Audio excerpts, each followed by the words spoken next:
Bon, il se passe pas une semaine, voire pratiquement un jour, sans qu'on se retrouve avec un individu en France, en Europe, qui fait une dinguerie en criant toujours la même phrase.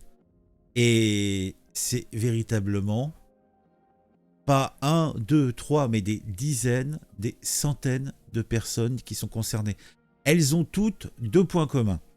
Elles ont le fait de crier cette fameuse phrase et d'être toutes atteintes de problèmes, il semblerait, mentaux, puisque nos autorités nous disent systématiquement qu'il a un petit pet au casque. Il va faire un petit stage dans un hôpital psychiatrique. Moi je dis ok, mais il faut peut-être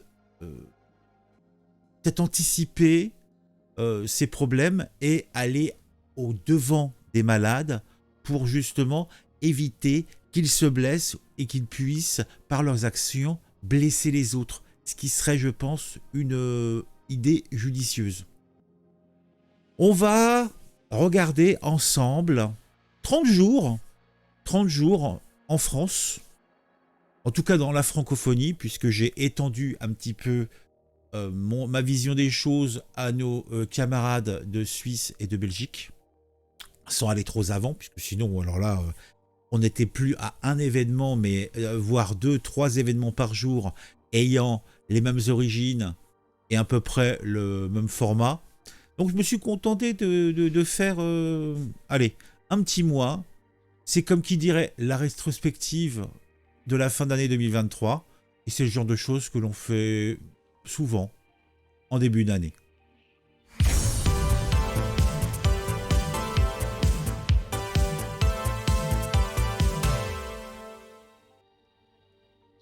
Au moment où j'enregistre cette petite vidéo, cette séquence, on est le 2 janvier. Et pour commencer le compteur, on va simplement aller à l'événement le plus récent. Ça s'est passé hier à Asnières-Gennevilliers, où on a un homme, un individu, a été chopé par les policiers, puisqu'il s'est mis à crier des Allahu Akbar et il a complaisamment agressé 3 femmes dans la rue et dans le hall d'un hôtel. Et ça se passe pas à l'autre bout du monde, ça se passe à Gennevilliers, Asnières, entre Asnières et Gennevilliers, puisqu'ils ne nous précisent pas, ils nous disent... donc on va regarder un petit peu l'article, hein, histoire quand même de se concentrer. Il a passé le réveillon sous haute surveillance, confiné dans une chambre à l'hôpital Louis Mourier à Colombres, ce qui est une bonne chose, puisqu'il semble être dangereux pour lui-même et peut-être même pour les autres. Donc il faut protéger les maboules. Hein. Où il a été placé en hospitalisation d'office. Et c'est pas le seul. Hein. Vous verrez, c'est un point commun qu'ils ont à peu près tous. Hein. C'est fou le nombre de maboules qui traînent dans nos rues. Hein. Après avoir frappé plusieurs femmes en pleine rue. C'est courant, mais attends... ça c'est le respect. En fait, peut-être qu'elle n'était pas accompagnée et quand une femme n'est pas accompagnée, eh bien, elle est en faute. Donc, il a peut-être voulu lui expliquer les choses. Alors, est-ce que c'est de l'ordre du psychiatrique? Je ne suis pas certain d'un coup. Je me dis, c'est peut-être une histoire de référence culturelle. Hein, il a peut-être pas les codes. En tout cas, il n'a pas les nôtres. Après avoir frappé plusieurs femmes en pleine rue, un homme a dû être neutralisé par les policiers. Alors à l'époque, on neutralisait à coups de chevrotine. Maintenant, c'est... Alors les policiers ont été tellement martyrisés par l'histoire du pauvre petit ange Naël, hein, de triste mémoire, que maintenant, ils ne veulent plus utiliser leur arme de service. D'ailleurs, est-ce que c'est un mal, puisqu'il semblerait qu'ils aient tellement peu d'occasions dans l'année de s'entraîner qu'ils sont plus dangereux qu'autre chose s'ils utilisent leur pétard. En tout cas, c'est ce que je me suis laissé dire. Est-ce que c'est vrai? Est-ce que c'est faux? Dites-moi en commentaire. Je suis là, je suis prêt à vous écouter. Avant d'être maîtrisé par les forces de l'ordre, l'individu manifestement déséquilibré, alors je comprends pas moi. Le mec, il fait des Allahu Akbar. C'est, a priori, la phrase passe partout pour la communauté musulmane, un petit peu partout, même ceux qui ne sont pas croyants. Hein. C'est tellement imprégné dans le langage courant qu'on fait référence donc, au très saint un petit peu à toutes les occasions. Quoi. Donc c'est effectivement, il le crache peut-être comme ça, comme il y en a certains diraient zut, prout, etc. Bah lui il fait un halloubal, voilà, avant de faire des bêtises. Ah bah c'est possible, je ne sais pas, moi je suis open, Mais en tout cas, il était manifestement déséquilibré. Alors moi, j'en viens à dire, alors est-ce que toutes les personnes qui... Là, sur la place de la République, il y a quelques semaines, une manifestation pro-palestinienne avait lieu, et il y avait des milliers de personnes, alors je sais pas, des centaines, des milliers, des dizaines de milliers de personnes qui étaient présentes, et qui criaient tous « Allahu Akbar, Allahu Akbar ». Alors, est-ce que tous ces gens-là étaient déséquilibrés? Et ils étaient manifestement agressifs envers une certaine partie de la population mondiale. Hein. Bon, pour des raisons bonnes ou caches, je ne sais pas. Et je m'y intéresse pas. Je dirais même que je n'ai rien à... Voilà, vous voyez ce que je veux dire. Donc non, je ne comprends pas. L'un des fonctionnaires a alors fait usage de son pistolet à impulsion électrique. Bah oui, depuis qu'un gars utilise son arme contre Noël, et puis il passe, je sais plus, 3 mois, 4 mois, 5 mois, 6 mois en tôle, alors que bon, il n'y avait aucune raison valable. Il n'avait aucune raison de le garder, on attend le procès, on n'avait aucune raison valable de le garder en tôle. Mais bon, là encore, moi, il y a des choses, il y a des évolutions de la société. Moi, je suis peut-être un petit peu trop vieux, je comprends pas tout ça. Moi aussi, je n'ai pas les codes. Voilà, c'est simplement, je n'ai pas l'école. Donc... Il a foncé sur les fonctionnaires, nanana. Dans le hall d'un hôtel de l'avenue Beaumarchais, l'individu venait d'agresser une femme qu'il a notamment frappée au coup de bâton. À coup de bâton. Un coup de bâton. Ah. Au niveau du crâne. À Maboul, effectivement. En quelques minutes plus tôt, l'homme avait fait une autre victime, toujours une femme, mais dans une rue d'Asnières cette fois. L'individu a été abordé avait abordé une passante sur le boulevard Pierre de Coubertin à qui il a parlé anglais. Face à son incompréhension, il lui aurait craché dessus avant de lui asséner un coup de pied et de lui voler sa casquette. Vous voyez, c'est tellement... C'est ubuesque, c'est n'importe quoi, Selon plusieurs témoins, l'individu se serait pris à une troisième femme dans une rue de Gennevilliers. Celle-ci s'est toutefois pas manifestée auprès de la police présente sur place. Voilà.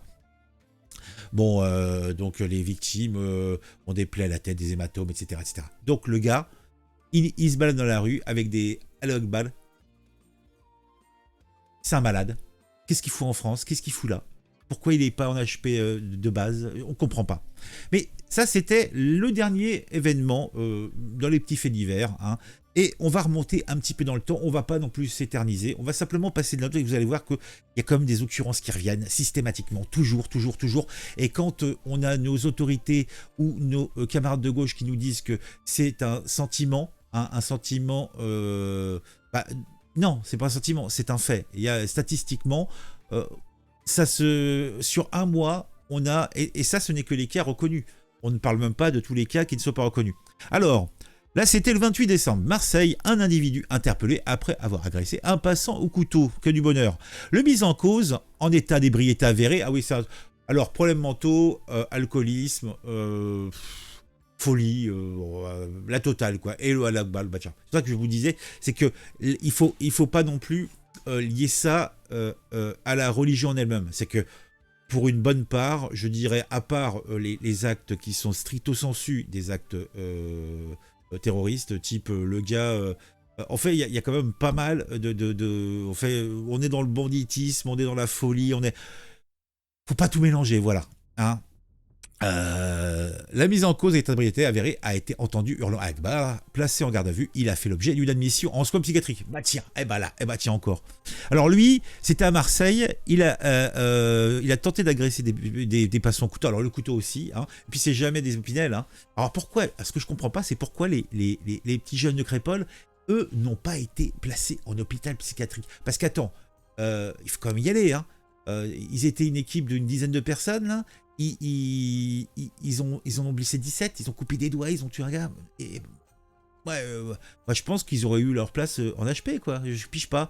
Alors, ils sont libres, non Alors qu'ils sont tous libres maintenant, non? Parce qu'on n'a même pas trouvé qui c'est qui a fait le coup, hein? Non, il y a des gens qui se sont fait découper. Non, mais c'est un fait divers, il n'y a pas de problème.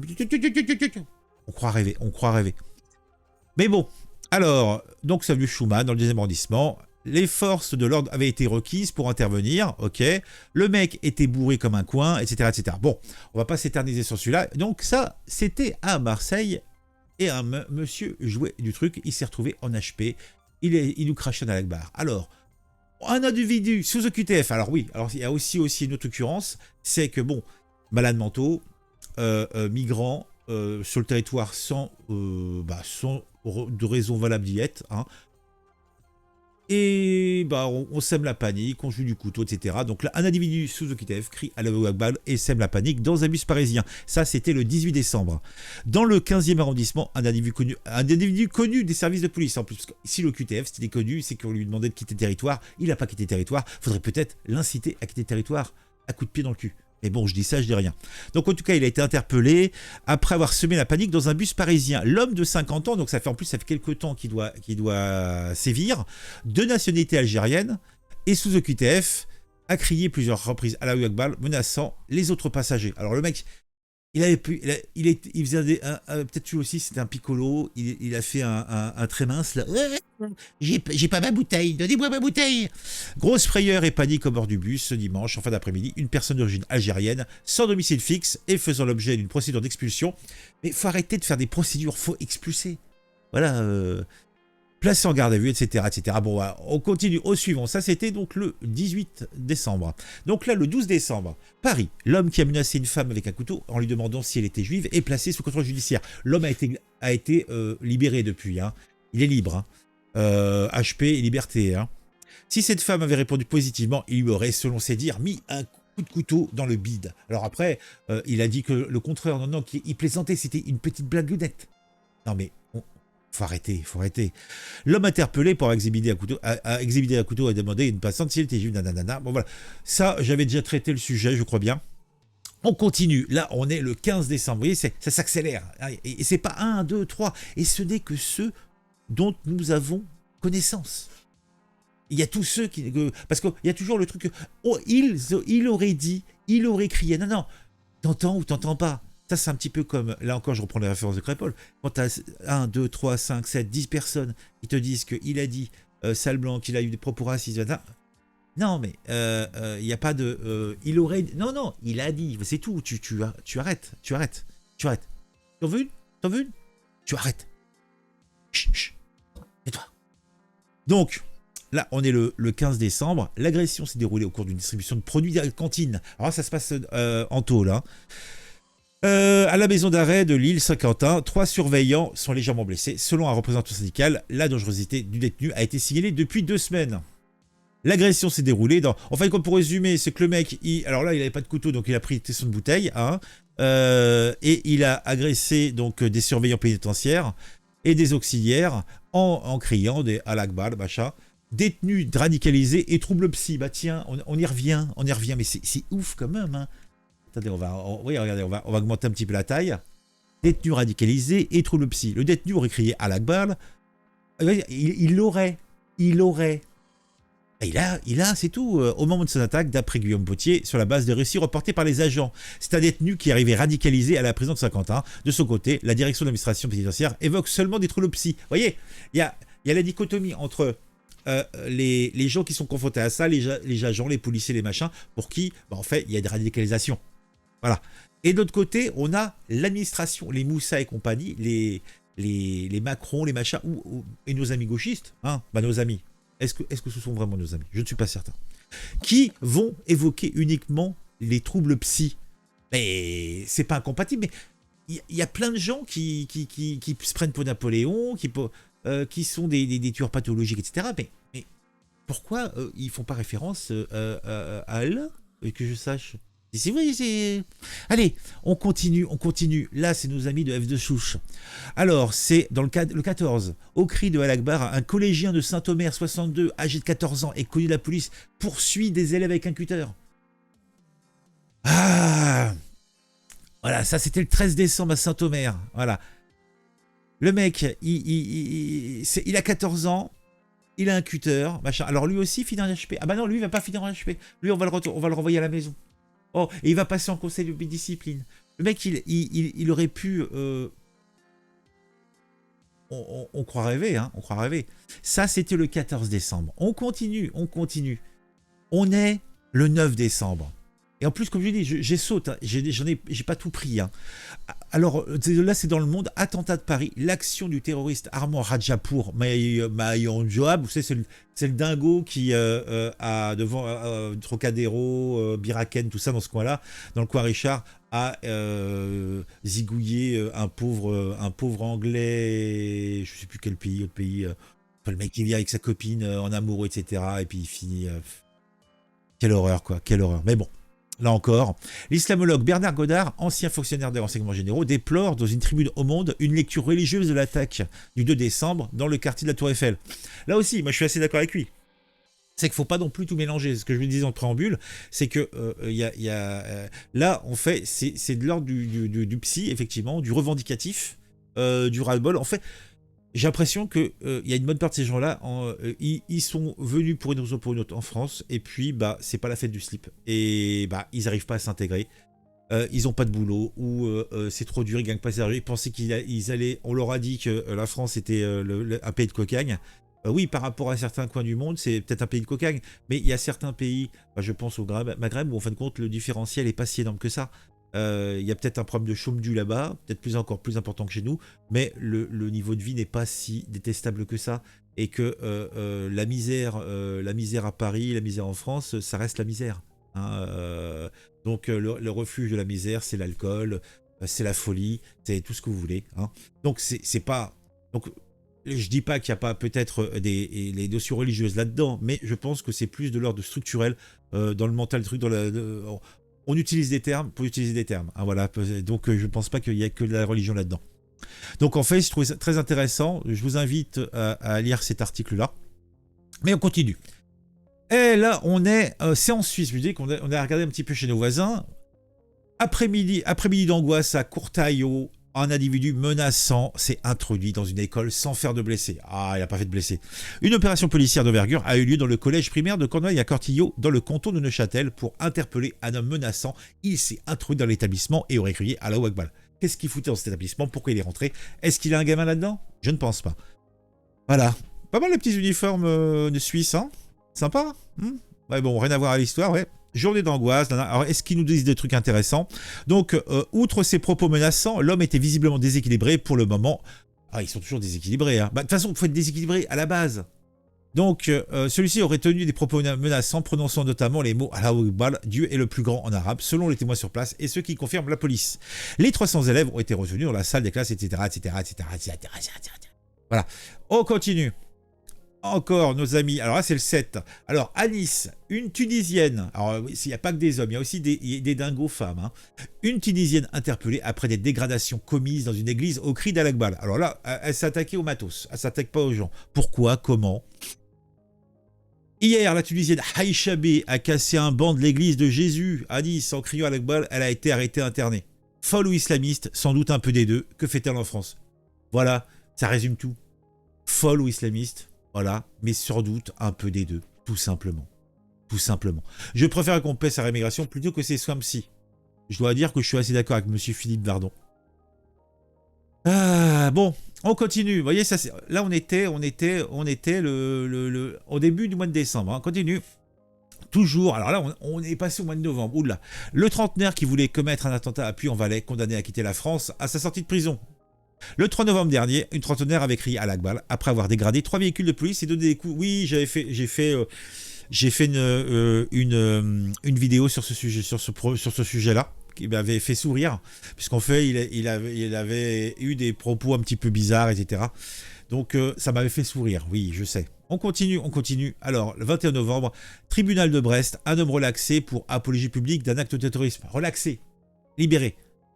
Même pas intégré. Poursuivi pour apologie publique d'un acte terroriste, un Afghan de 27 ans a été relaxé par le tribunal de Brest vu son état d'alcoolisation au moment des faits. Ah oui, alors alors là, t'as un petit pet dans le casque. Oh, c'est pas grave, t'es innocent, allez, sors, allez, va jouer. Tu as trop bu? Oh bah c'est excuse. En fait, le fait d'avoir picolé excuse tout. Mais depuis quand? Alors moi, je vais prendre mon véhicule, je vais aller faire des folies, je vais avoir 3 grammes dans le sang, et puis il n'y aura pas de souci. Bah si, il va y avoir pas de souci. Bah pourquoi là, il n'y a pas de souci? Je comprends pas. Je comprends pas. Allez, on continue. Allez, on a bientôt fini, hein, parce que je me suis arrêté, comme je dis. Un jeune Guinéen armé crie Allah Akbar en pleine rue à Troyes. Donc c'était le 21. Un mineur d'origine guinéenne. Alors, un mineur non accompagné, on sait ce que ça veut dire. Les mecs, ils ont du poil au menton, ils ont plutôt la trentaine, hein, mais c'est des mineurs. Hein, c'est des mineurs. Alors, faut couper un membre pour regarder, pour faire les rayons, comme pour les arbres, faut compter les rayons, hein. A été interpellé dans le secteur de l'avenue de Lombard à Troyes, armé d'un couteau. Il menaçait les passants en criant à l'Akbar, etc., etc. Et ça, c'était le 20 novembre. On est déjà plus là, rien que dans ce que j'ai sectionné, on a déjà une quinzaine d'événements sur un mois. Toujours la même chose. Et on va nous dire que il y avait ça avant. Non, il n'y avait pas ça. Des tarés, il y en a toujours eu. Des tarés, des gestes fous, des folies, il y en a eu. Et il y en a tous les jours. Là aussi. Mais, faut pas me la faire, quoi. Dunkerque, une messe perturbée au cri d'Allah Akbar. Bah tiens, et ça c'était début novembre. Une messe célébrée par un prêtre de l'église de Saint-Éloi à Dunkerque a été perturbée par un individu qui a crié distinctement Allahu Akbar à 2 reprises. L'individu en question, qui se trouvait sur l'aile droite de l'église, a crié au moment de Notre Père, puis à la fin de la messe. Selon les dires du prêtre, cet homme semblait dérangé. Oui, il était dérangé.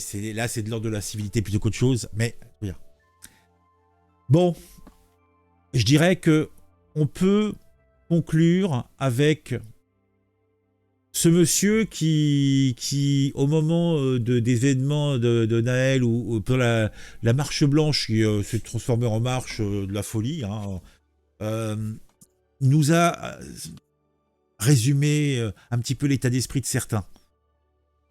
Et même si c'est peut-être un petit peu hors sujet, moi, ça me parle vachement. Allahu Akbar, Allahu Akbar, Allahu Akbar. On n'a pas peur. On est des musulmans, alhamdoulilah. Si la police nous tue, on a le droit de tuer. C'est écrit dans le Coran. Voilà. Allahu Akbar, Allahu Akbar. Ah. Alors après, est-ce que ce monsieur est religieux? J'en sais rien, peut-être oui, peut-être non. Moi, j'aurais tendance à dire non. Mais par contre, il l'a au bout de la langue tout le temps. Alors, est-ce que les autres, c'est pas un petit peu ça? Bon, bah, dites-moi en commentaire ce que vous pensez de tout ça. Mettez des j'aime, mettez le commentaire, c'est pour le référencement, c'est pour l'amour. Vous pouvez vous abonner à la chaîne si vous aimez ce que je fais. Hein, donc, par contre, si vous le faites, activez la petite cloche, histoire que vous soyez prévenus quand je sors une nouvelle vidéo.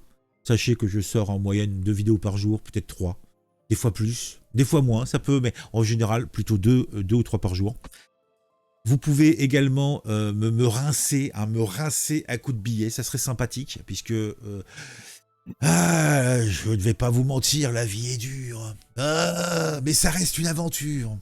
Donc, n'hésitez pas, vous avez un petit cœur, hein, vous pouvez vous abonner à la chaîne, je sais pas, il y a un système d'abonnement où vous voyez par anticipation les vidéos, etc. Laissez-vous aller si ça vous sied pas, c'est pas bien grave. Je vous aime quand même. Allez, à très vite, on se retrouve un peu plus tard dans la journée pour une nouvelle histoire sur un sujet qui m'ont intéressé et qui, je l'espère, vous intéressera aussi.